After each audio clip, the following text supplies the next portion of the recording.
Well, let's talk about our NBA bets for Thursday because although we're not going to be on that Clippers Grizzlies game because we don't know necessarily what's going on with that, at least in the FanDuel sportsbook, Oregon did have a sportsbook for it, or a sports line for it. I am going to talk about this Kings Knicks game because I think it is very interesting, Brett. The Kings have been terrible. They've collapsed right before this All-Star break. People were talking about how De'Aaron Fox was an All-Star basically guaranteed, and then this collapse has basically taken him entirely out of that entire conversation and narrative, and now we're talking about how Devin Booker got snubbed, how Russell Westbrook got snubbed, and so until the Kings can prove they start winning again, I'm not going to be with them, so I'm going to take the home team slight favorite at minus 120 on the money line. I think the Knicks, they've been playing well recently. They're 6-4. They did lose their most recent game, but 6-4 over their last 10, I mean. The Knicks at minus 120 just feels like the right pick here, especially with all the trouble the Kings have been dealing with. Yeah, Higgins, well, I hate to say it, I agree with you. So we're in some trouble here. It looks like the Kings are going to win this one. But I'm on the Knicks minus 1.5 here. So there is no way. Well, I guess you can win and I can lose, but that is a slim margin, Higgins. So this feels like us jinxing it, but everything you said, I pretty much agree with. I think the Knicks are playing pretty well right now. Julius Randle, first time All Star, he's going to want to continue to play well.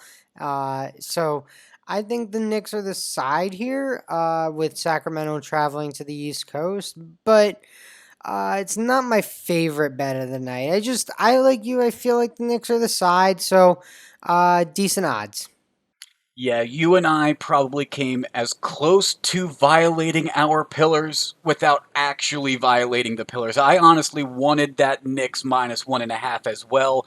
I saw you there, so I tried to sneak in on the money line before you could take both of those. In a sense, you're right. Technically, I could win and you could lose. There is a window for a 1 point win by the Knicks, but that is a very small window to happen. Odds are we would either both win or both lose. The house is built on our pillars, man. So Well, I do have one other pick in the NBA, Brett, and it's actually quite the underdog. It's the Washington Wizards versus the Denver Nuggets in Denver. And I like the Wizards on the money line here. And the main reason is, like I said, Russell Westbrook got snubbed for the All Star roster in the East. That man has shown when he is disrespected, he can do things on the court that literally no one can stop. Not to mention, he is paired with Bradley Beal, who's leading the NBA in scoring, and Denver is injured. They have 5 players listed as out. 2 of those are shooting guards that would have to do some of the defense of either covering Beal or Westbrook. So the line is at 7.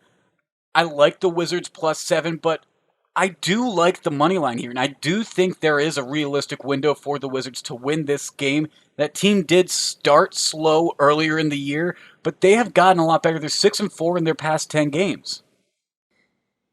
I guess I my biggest qualm with anything you said there, Higgins, was probably the fact that you think Westbrook was snubbed for the All Star game. Like, I we don't really think necessarily that. I don't necessarily think that, but he may absolutely perceive it like that. Okay, I don't okay. I don't think Russell Westbrook necessarily deserved an All-Star pick. I think the guards in both the East and the West were very deep, and there were going to be people that missed it, that deservedly so.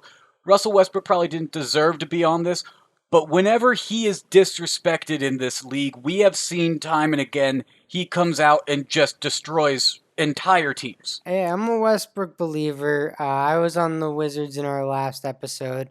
They've since lost to the Clippers. They didn't look particularly great losing to the Clippers. I don't know. I'd like to see Washington win one again before I hop back on the train. but I agree. I like their guard play, so anything can certainly happen. I'll just counter it with the fact that Nikola Jokic is having an MVP season, and Washington is absolutely no big that can defend Nikola Jokic. So, if Bradley Beal may have an advantage at the 2, Denver's MVP has an advantage at the 5. That absolutely makes sense. And to a point that you have also made a few times, Brett, this is the end of a 4-game road trip for the Wizards, and you never know how much a team actually wants to get back home potentially. So I know that's something that you've brought up a few times in our episodes that makes you a little hesitant for some games sometimes. I do really like this Wizards pick, and at plus 245, I think it's some really good value for a guard combo that I don't think can really be stopped. Jamal Murray can only cover one of them. Yeah, and I think just to build off what you were saying, Higgins, yeah, I do tend to fade teams on the last night of a road trip, but in this particular situation, I don't think it applies as much because the Wizards were playing so well prior, and you like to win 6 of your last 7 versus coming home losing your last 2. So it is a big difference in feel in that sense, Higgins, and I think in that way maybe they'll be a little more up for this game than some teams who will be trying to get back to home. I mean, let's just call it what it is. Everyone wants to get home at the end of even their vacations. They're ready to get home back in their own bed. Yes, they absolutely are.